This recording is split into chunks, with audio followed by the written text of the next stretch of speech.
Good day, colleagues. My name is Anne Maine, and I'm here to present to you a one-dimensional hydraulic model for Pongola River using HECRAS. For introduction, flood modeling has been described as one of the engineering tools which will provide accurate information with regards to the flood profile. And the factors that will govern flood are said to be rainfall, runoff, catchment characteristics, and the return period. Now, this software, named the Hydrologic Engineers Centers for River Analysis Systems, in short it is called HECRAS, was developed by the US Army Corps for Engineers, and this is used for river analyses. Now, for the purpose of this report, a one-dimensional steady flow hydraulic analysis was performed for the Pongola River using a flow of 2,000 cubic meters per second. Now, HECRAS requires input parameters that will be utilized for hydraulic modeling purposes. The software makes use of these parameters in order to describe the shape, elevation, and relative location along the stream. And the parameters are your river stations or cross-section numbers, lateral and elevation coordinates, left and right bank station locations, reach lengths, Manning's roughness coefficient, the channel contraction and expansion coefficients, the geometric description of the hydraulic structure, for instance, your bridge or your culverts, etc. Now, in each cross-section, the locations of the stream banks will be identified and used to divide into segments of left and right overbanks, as well as the main channel. Now, Manning's roughness coefficient is deemed as one of the most important input parameters for analysis, and these may differ depending on the surface profile.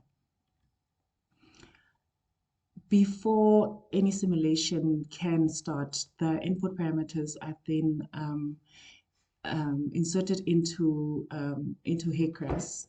First, you will have your geometric data, where you will have a stream running upstream, from upstream to downstream. And immediately after that, you will have the cross-section junction, where these inputs for your cross-section coordinates will be input in this column. And then you will have the downstream reach lengths of 500 meters between the left overbank, the main channel, and the right overbank. And then the Manning's roughness coefficients that were provided was 0.02, 0.015 for the main channel, and the right overbank as well was 0.02 as well.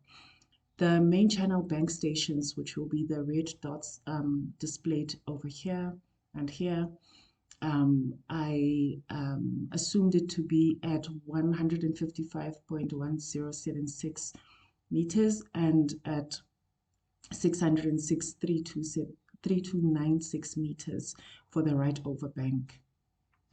And then the contraction and expansion coefficients for contraction was 0.1 and for expansion was 0.3. Now with the output for each cross section will be displayed on HECRAS, and one of the important outputs will be this table, which is table 1, which will show the total flow, the main channel elevation, your water surface elevation, the critical water surface, energy and elevations, and you also have table 2. Also, it will have your profiles, and it will also include the different losses, your friction losses, velocity head losses that was experienced by the simulation. And this would be a simulation or an output for a cross section. This would be River Station 11.